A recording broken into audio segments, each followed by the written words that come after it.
Hello, this is Gareth with Mountain Coffee Outdoors. I'm out on a little evening walk.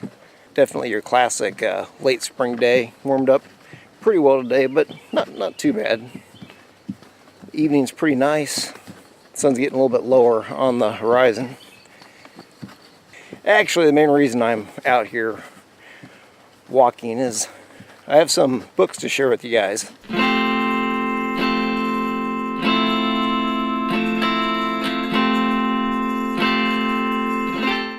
A little while back, Bushradical started a new tag challenge, and this challenge is list your top 3 survival, camping, bushcraft, outdoors type books.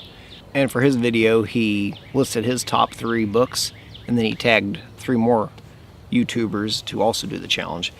He didn't tag me, but he did open up the challenge to anybody who wanted to do it.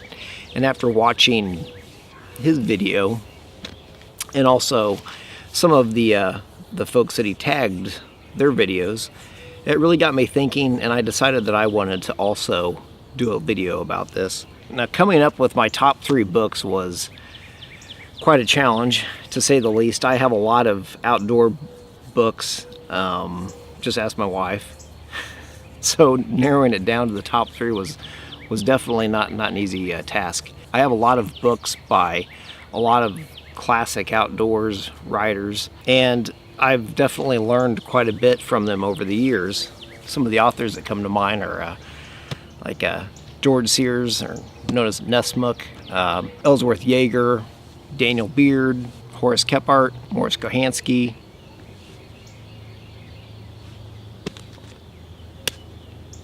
And I'm sure that there's a bunch of names that as soon as I get home, I'll remember them, and I forgot to mention them on the video, but that's all right. But I did a lot of thinking, and I really narrowed it down to 3 books.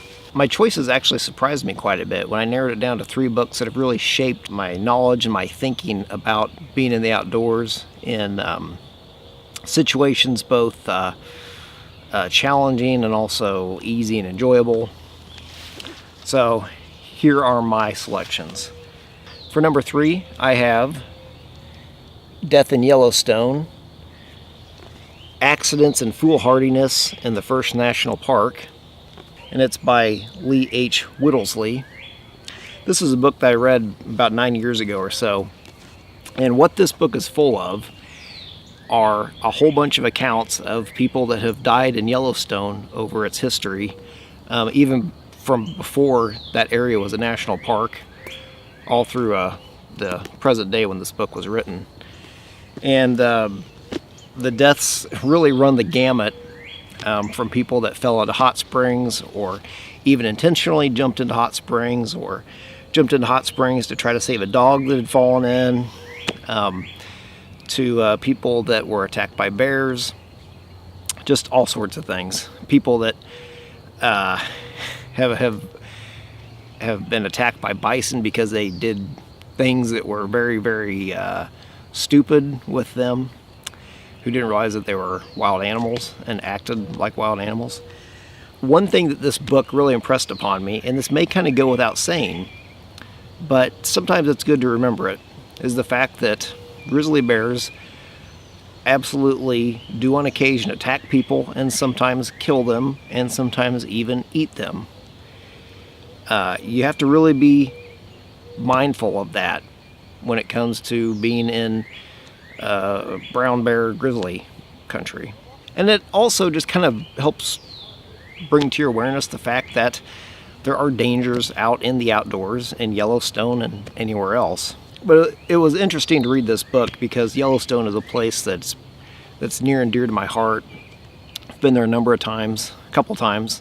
Hope to go back here within a few years. So it's a very interesting read, and it's, despite the subject matter, it's actually a very enjoyable book to read. My second selection is a book called Chips from a Wilderness Log, and it's by Calvin Rutstrom. And he's written a lot of outdoors books, but I have to say, this is definitely not one of his best known by any means. A lot of his books have been reprinted and you can order new copies of them. However, this book, to my knowledge, has not. As far as I know, this thing has been out of print for quite a long time. But this book is the one that I ran into at the library when I was young, and I checked it out, and it introduced me to Calvin Rutstrom and his writing. And what this book is, it's just a whole bunch of little snippets of stuff he had written over the years that I think he finally just got together, put them all into one book. So there's a number of different things in this book, and it's the type of book you can just pick it up and you can start reading it anywhere. Read, you know, some little pieces here or there. This book has really stayed with me because it talks a lot about his travels and experiences up in the canoe country, up in Canada and also in Minnesota.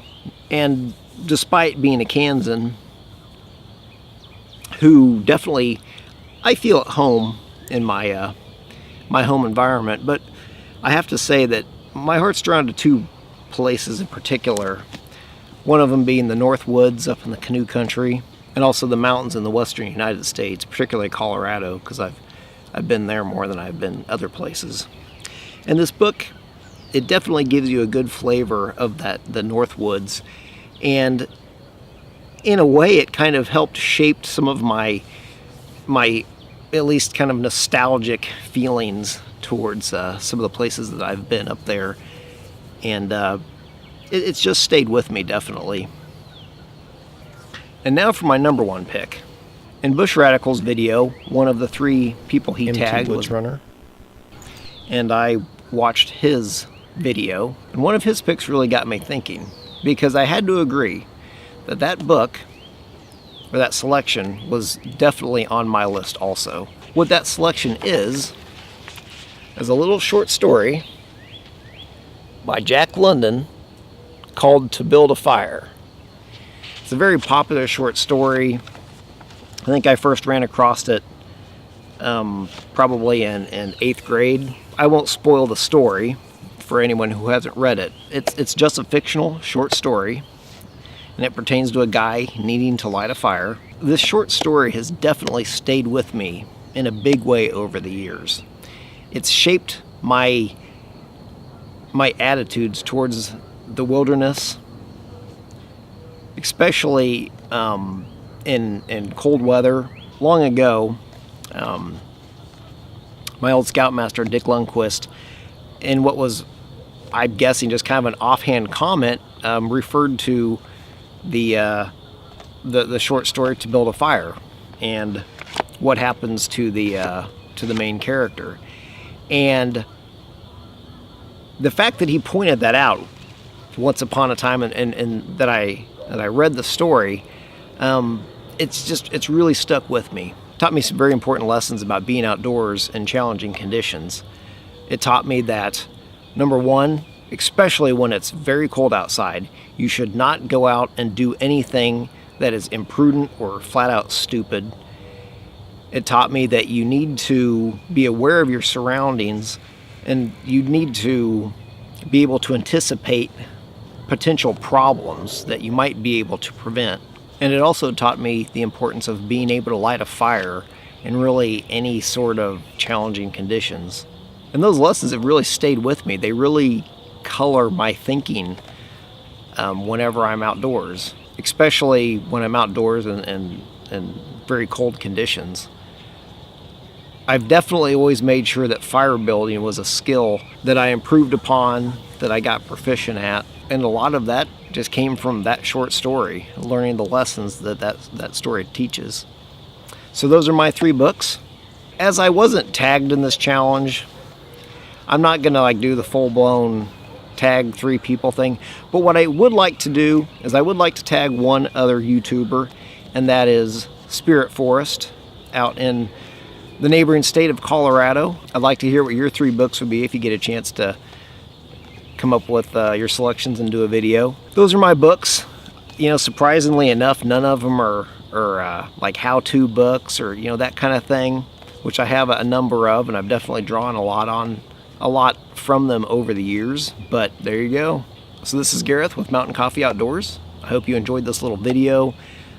If you liked it, hit the like button. Feel free to subscribe to my channel. Hit the little bell for notifications when I upload new videos. Leave your comments below, and I will see you next time. Unless the mosquitoes drain my blood out here and I don't make it back home.